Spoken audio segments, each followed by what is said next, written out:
کر دینا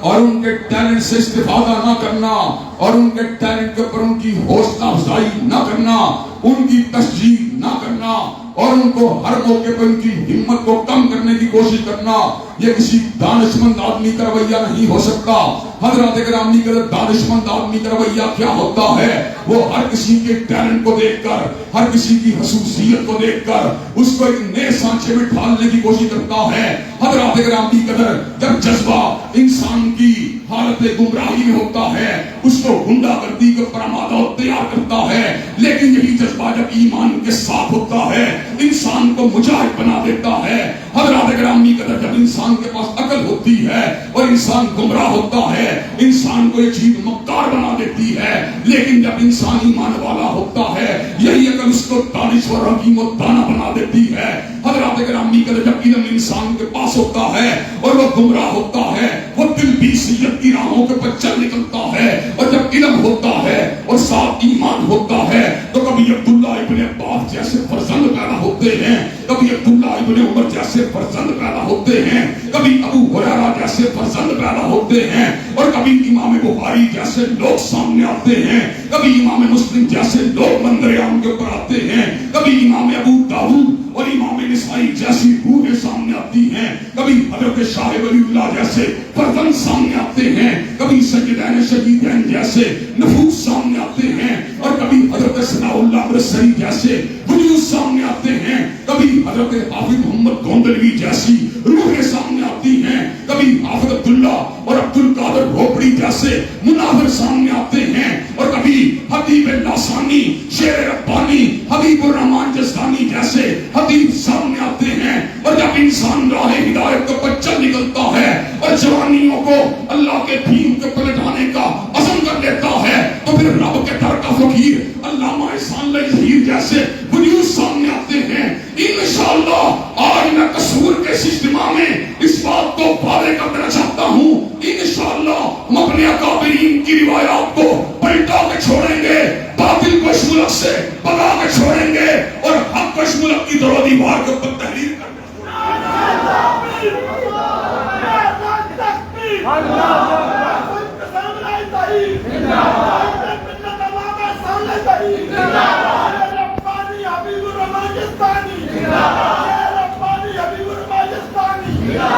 اور حضرات گرامی قدر، میں آپ کو یہ بات بھی بتلا دوں، دریاؤں کا بند موڑنے والے نوجوان ہوتے ہیں اور غلط قسم کے تصورات کو زمین کے اوپر پٹھانے والے نوجوان ہوتے ہیں، شراب و شباب کی مجلسوں کو الٹانے والے نوجوان ہوتے ہیں، اور بڑے بڑے محلات میں رہنے والے اور بڑی بڑی رعونت کے نمبرداروں کو تختوں سے گرا کر زمین کے اوپر گرانے والے نوجوان ہوتے ہیں۔ حضرات گرامی قدر، مجھے اس بات کا یقین ہے شاید اس ملک کے اندر عام مڈل کلاس کا کوئی آدمی یا عام محنت مزدوری کرنے والا آدمی شاید خان صاحب کے ہوتے ہوئے، شاید میاں صاحب کے ہوتے ہوئے اسلامی نظام کے قیام کے بارے میں متردد رہے، شکوک و شبہات کا شکار رہے اور اس بات کو سوچتا رہے میاں صاحب کے فالوورز اور خان صاحب کے فالوورز کا مقابلہ ہم کیوں کر سکتے ہیں۔ لیکن میں اس بات کو جانتا ہوں جو نوجوان ہوتا ہے جب وہ میرے باپ کی حیبت کو نہیں دیکھتا، پھر وہ میرے دبدبے کو نہیں دیکھتا،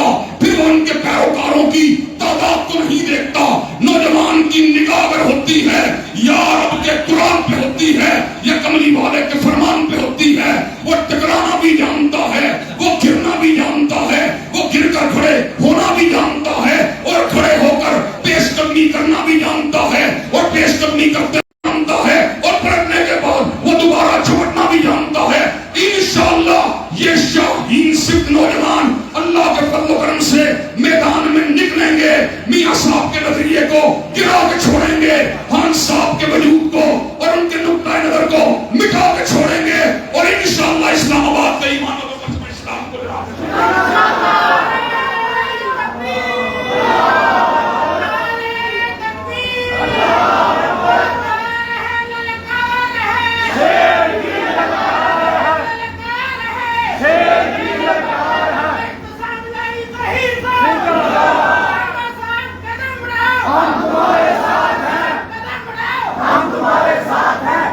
حضرات گرامی قدر، مجھے اس بات کا پتا ہے نوجوان چند بھی ہوں تو اللہ تبارک تبارک و تعالیٰ کے فضل و کرم سے میری محبتوں کا مرکز ہیں، میرے پیار کا مرکز ہیں حضرت علامہ شہید کے جوان جذبوں کی ترجمان اہل حدیث یوتھ فورس پاکستان تھی، اور میرے جوان جذبوں کی ترجمان قرآن و سنہ موومنٹ پاکستان ہے۔ اللہ تبارک و تعالیٰ کے فضل و کرم سے حالات جو ہیں ملک کے اندر کسی بھی قسم کے کیوں نہ ہوں، ان لوگوں نے اپنے خون اور پسینے کے ساتھ انقلاب اسلامی کے دیے کو جلایا ہے۔ حضرات گرامی قدر، اور میں یہ بات کہنا چاہتا ہوں نوجوانوں، تمہیں لوگوں کی مخالفت سے گھبرانا نہیں چاہیے، ان کی تانا زنی سے دل شکستہ نہیں ہونا چاہیے، ان کی تنقید کے اوپر اپنے دل کو چھوٹا نہیں کرنا چاہیے، اس لیے کہ تمہارے بارے میں کسی کہنے والے نے کیا خوب بات کہی ہے، فانوس بن کر جس کی حفاظت خدا کرے، فانوس بن کر جس کی حفاظت ہوا کرے، وہ دیا کیا مجھے جس کو روشن پیدا کرے۔ حضرات گرامی قدر، ہم آج اس بات کا اعلان برملا طور پہ کرنے کے لیے آئے ہیں، ہم نے یہ ملک اگر حاصل کیا، نہ چورے کے لیے حاصل کیا، نہ شراب کے لیے حاصل کیا، نہ منشیات کی پھٹیوں کے لیے حاصل کیا، نہ کیابادری کے اڈوں کے لیے حاصل کیا، نہ سود کے کاروبار کے لیے حاصل کیا، ہم نے ملک اگر حاصل کیا کلمہ طیبہ کی بنیاد پہ حاصل کیا، لا الہ الا اللہ کے نعرہ رستاخیز کی بنیاد پہ حاصل کیا۔ اس لیے میں مختلف انتخابات کے اندر یہاں پر جاگیرداروں کے ساتھ ٹکراتا رہا، سرمایہ داروں کے ساتھ آنکھوں میں آنکھیں ڈالتا رہا، ان کے ساتھ ٹکراتا رہا، میں گرا، میں ہارا، لیکن اللہ کے فضل و کرم سے میری سوچ بھی نہیں ہاری، میرا نظریہ بھی نہیں ہارا، میرا عزم بھی نہیں ہارا، میرا ہدف بھی نہیں ہارا، میرا دستور بھی نہیں ہارا، میرا منشور بھی نہیں ہارا۔ انشاءاللہ پھر میدان عمل میں اتروں گا، مسلم لیگ کے ساتھ بھی ٹکراؤں گا، تحریک انصاف کے ساتھ بھی ٹکراؤں گا، اور انشاءاللہ پرچم اسلام کو اسمبلی ہال میں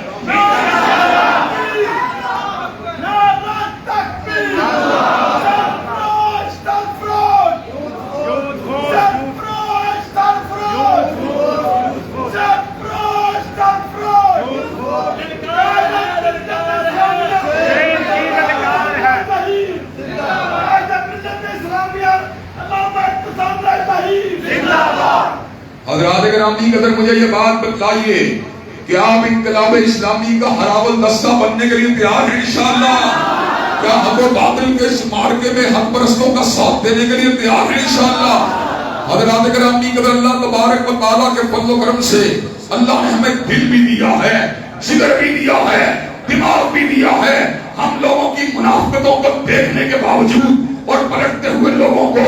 بھاگتے ہوئے دیکھنے کے باوجود اور چڑھتے ہوئے سورج کی پوجا کرنے والوں کو دھڑے کو چھوڑتے ہوئے دیکھنے کے باوجود اور ہوا کے روح کو دیکھ کر اپنے ہدف کو بدلنے والے لوگوں کے تیوروں کو دیکھنے کے باوجود آج بھی اللہ کے فضل و کرم سے جہاں پر 30 سال پہلے کھڑے تھے آج بھی اسی جگہ پر کھڑے ہیں اور لوگوں کو بلا رہے ہیں۔ اگر قلم بیچنا چاہیں وزیر بن سکتے ہیں، اگر زبان بیچنا چاہیں مشیر بن سکتے ہیں، خان صاحب کا دستے راست بن سکتے ہیں، میاں صاحب کا دایاں بازو بن سکتے ہیں، لیکن ہمیں کیا مسئلہ ہے؟ ہمیں مسئلہ یہ ہے نہ شاعر ہوں میں، نہ ادیب ہوں، نہ مشیر ہوں، نہ وزیر ہوں۔ میں کون ہوں؟ میں وہ ہوں کہ نظام مصطفیٰ کا نقیب ہوں اور رب کے در کا فقیر ہوں۔ حضرات گرامی قدر، اللہ تبارک و تعالیٰ کے فضل و کرم سے میرا مشن اس ملک کے اندر دستور مصطفیٰ کو نافذ کروانا ہے۔ میرا مشن اس ملک کے اندر نظام مصطفیٰ کو اجاگر کرنا ہے۔ میرا مشن اس ملک کے اندر اللہ کی حاکمیت کو قائم کرنا ہے۔ میرا مشن اس ملک میں ظلم اور جبر اور استبداد کا مقابلہ کرنا ہے۔ حضرات گرامی قدر، کیا ظلم کی زنجیروں کو توڑنے کے لیے تیار ہو انشاءاللہ؟ کیا استبداد کا مقابلہ کرنے کے لیے تیار ہو انشاءاللہ؟ کیا پرچم اسلام کو اٹھانے کے لیے تیار ہو انشاءاللہ؟ حضرات گرامی قدر، اللہ کے فضل و کرم سے ہمیں منزل تک پہنچنے کے لیے نہ میاں صاحب کی ٹکٹ کی ضرورت ہے، نہ خان صاحب کی حمایت کی ضرورت ہے۔ میرے پاس اللہ کے فضل و کرم سے اللہ کی ذات کا بھروسہ ہے اور نوجوانوں کی فوج ظفر موج ہے۔ اللہ کے فضل و کرم سے یہ نوجوان کلوں کو فتح کرنا جانتے ہیں، یہ نوجوان ستاروں پہ کمندے ڈالنا جانتے ہیں، یہ نوجوان تھانہ کلچر کا مقابلہ کرنا جانتے ہیں، یہ نوجوان سرمایہ داروں اور جاگیرداروں کے سامنے کھڑے ہونا جانتے ہیں۔ انشاءاللہ وقت آئے گا جاگیردارانہ نظام وہ سرمایہ نظام کی بساط کو الٹا دیا جائے گا اور پرچم اسلام کو انشاءاللہ لگا دیا جائے گا.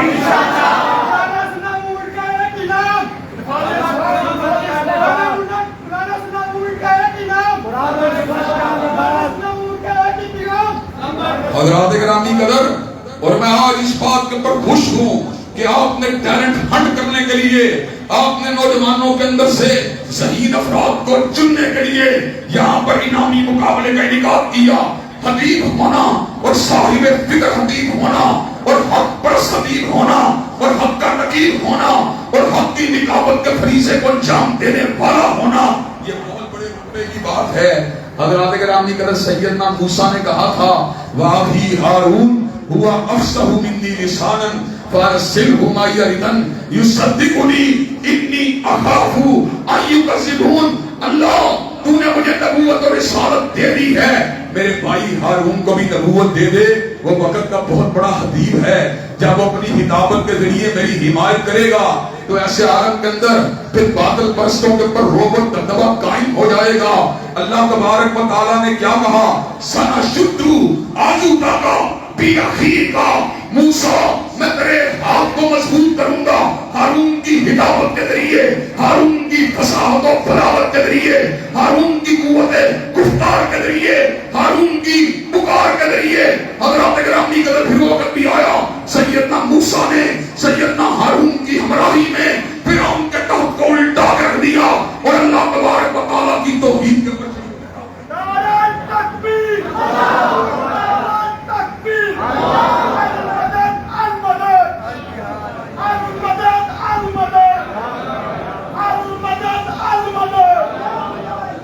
حضرات گرامی قدر. تو آپ کو میں یہ مبارک بات دینا چاہتا ہوں، آپ نے نوجوانوں کے اندر اس صلاحیت کو بیدار کرنے کی کوشش کی ہے جن صلاحیتوں نے وقت کے بدلتے ہوئے تیوروں کے سامنے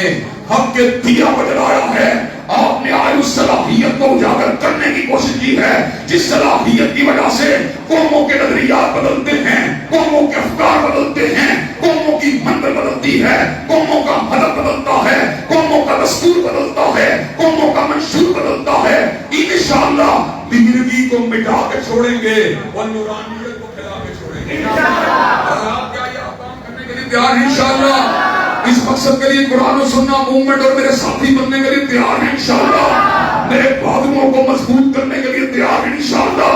انشاءاللہ شب گریزاں ہوگی آخر جلوائے خورشید سے، اور یہ چمن معمور ہوگا نغمہ توحید سے. وآخر دعوانا الحمدللہ رب العالمین.